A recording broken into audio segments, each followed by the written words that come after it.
Please subscribe and don't forget to press the bell icon to get notified whenever we upload a new video. Himachal Pradesh के शिमला में बड़ी संख्या में 108 और 102 ambulance के कर्मचारी मुंह पर काली पट्टी बांधकर प्रदर्शन करने लगे। ये लोग वेतन बढ़ोतरी समेत कई मांगों को लेकर सड़क पर उतरे और प्रदेश सचिवालय तक मौन रहकर मार्च निकाला। इस प्रदर्शन में शामिल एम्बुलेंस कर्मचारी अपनी मांगों से जुड़े बैनर और पोस्टर लिए हुए थे। साथ ही इन लोगों ने मार्च के समय अपने मुंह पर काली पट्टी भी बांध रखी थी। इस प्रदर्शन में महिला कर्मचारी भी मौजूद रहीं। हमें वेतन कम मिलता है या हमारा ड्यूटी टाइम ज्यादा है, ये छोटी छोटी बातें हमें बहुत हरासमेंट कर रही है। एम्बुलेंस कर्मचारियों ने विभाग के अधिकारियों पर गंभीर आरोप लगाए। अंगे हाथों जो है इनके अधिकारी जो है रिश्वत लेते हुए पकड़े गए हैं, तो हम लोग इनके साथ काम नहीं करना चाहते। इससे पहले शनिवार को एम्बुलेंस कर्मचारियों का प्रतिनिधिमंडल मुख्यमंत्री जयराम ठाकुर से भी मिला था, लेकिन आरोप है कि उनकी मांगों पर अभी तक कोई फैसला नहीं लिया गया। मध्य प्रदेश के मंदसौर में 7 साल की बच्ची की गैंगरेप के बाद अब सतना जिले में एक 4 साल की बच्ची दरिंदगी का शिकार हो गई। बच्ची की हालत नाजुक है, उसे सतना के सरकारी अस्पताल में भर्ती करवाया गया है। पुलिस ने आरोपी को गिरफ्तार कर लिया है। बताया जा रहा है कि बच्ची रात को घर के बाहर अपने पिता के पास सो रही थी, तभी गांव का ही एक आदमी उसे उठा ले गया और करीब आधा किलोमीटर दूर ले जाकर उसने बच्ची का रेप किया। बलात्कार के बाद बच्ची को मरा हुआ समझकर छोड़कर भाग गया। रात में उठा के लेके गया था, ये लेके गया खेत पर, ये बिल्कुल खून में हालत में। उसका उपचार होगा, लेकिन फिर भी कुछ खर्चों के लिए 20,000 रुपए की सहायता राशि। इस बीच मंदसौर गैंगरेप मामले में सीएम शिवराज सिंह चौहान ने दावा किया कि 1 हफ्ते के अंदर चालान पेश होगा। सीएम ने यह भी दावा किया कि आरोपियों को फांसी की सजा दिलाने की कोशिश होगी। मैंने कह दिया पुलिस और अधिकारियों से 1 हफ्ते में चालान पेश कर दिया जाएगा। सबूत हमारे पास है, सीसीटीवी कैमरे में वो आ गए, कबूल लिया है उनने। अब दिन और रात सुनवाई होके हम फांसी के फंदे पर लटके हुए इनको देखना चाहते हैं। अलीगढ़ मुस्लिम यूनिवर्सिटी में आरक्षण के मुद्दे पर सियासी विवाद और बढ़ गया। सीएम योगी की तरफ से एएमयू में दलितों के लिए आरक्षण का मुद्दा उठाए जाने के बाद राष्ट्रीय अनुसूचित जाति आयोग के अध्यक्ष रामशंकर कठेरिया ने भी वहां आरक्षण की मांग को जायज ठहराया।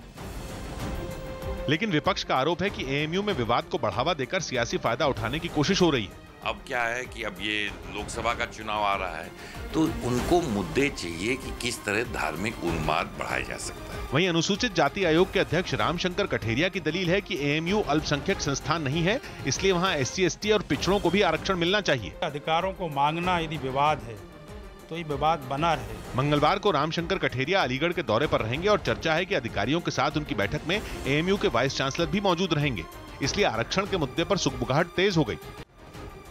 वहीं अलीगढ़ के सांसद सतीश गौतम ने इस मुद्दे पर एएमयू के वीसी को पत्र लिखा है, जिसमें पूछा कि यूनिवर्सिटी में एएमयू दलित समुदाय के छात्रों के प्रवेश के लिए आरक्षण संबंधी क्या-क्या प्रयास किए जा रहे हैं। मैंने ये कहा है एसटी, एससी, ओबीसी को आरक्षण मिलना चाहिए। ये सुप्रीम कोर्ट में मामला है, जब तक मामला सुप्रीम कोर्ट में है तब तक एएमयू को आरक्षण देना चाहिए। जैसे सुप्रीम कोर्ट का कोई भी आदेश हो उसका पालन करना चाहिए, हम भी पालन करेंगे। पाकिस्तान के आतंकियों की तरफ से पीएम मोदी को एक बार फिर धमकी दी गई। 20 दिन में यह दूसरी बार है जब उन्हें धमकी दी गई, जिसका वीडियो आतंकी संगठन लश्कर के सरगना हाफिज सईद ने जारी किया। खास बात यह है कि सर्जिकल स्ट्राइक का वीडियो सामने आने के ठीक 3 दिन बाद हाफिज ने प्रधानमंत्री मोदी के खिलाफ आग उगली। वो वक्त आने वाला है जब मुजाहिदीन हिंदुस्तान के हुक्मरानों को उनके तख्तों से उठा लेंगे। यही नहीं, हाफिज सईद ने कश्मीर के मुद्दे पर भी पीएम को बदले की धमकी दी। तुम जो कर रहे हो इंशाअल्लाह इसका बदला इंतकाम होगा और तुम्हें देना पड़ेगा। तो बंदा बन जा, सीधा हो जा, कश्मीर छोड़ दे। 20 दिन पहले हाफिज सईद के करीबी आतंका मौलाना बशीर ने भी धमकी दी थी कि ज्यादा से ज्यादा लोगों को कश्मीर में जिहाद के लिए भेजो, प्रधानमंत्री नरेंद्र मोदी की हत्या होगी और भारत में इस्लाम का झंडा लहराएगा।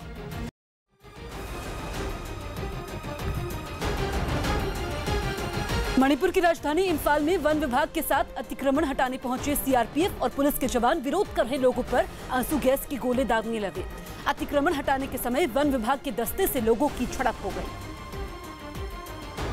जिसकी वजह से सीआरपीएफ और पुलिस वालों को आंसू गैस का इस्तेमाल करना पड़ा।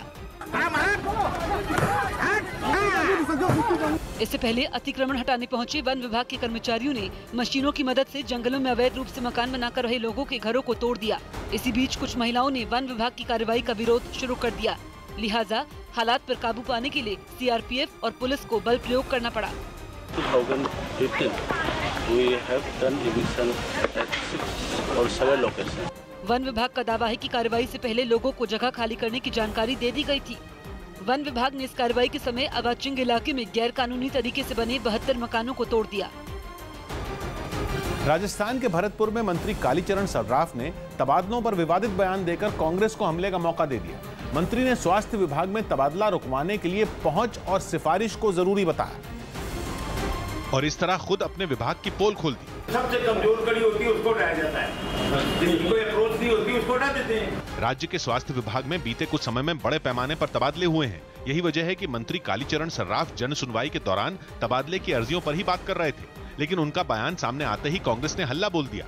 जितने भी ट्रांसफर पोस्टिंग अभी प्रदेश में हो उन सब में या तो पैसों का लेन देन हुआ है अथवा अभिशंसा पर राजनेताओं की हुआ है। कांग्रेस ने मंत्री के बयान के बहाने राज्य की बीजेपी सरकार पर भ्रष्टाचार को बढ़ावा देने का आरोप लगा दिया। तन्वी और अनस के पासपोर्ट से रोक हटाई गई।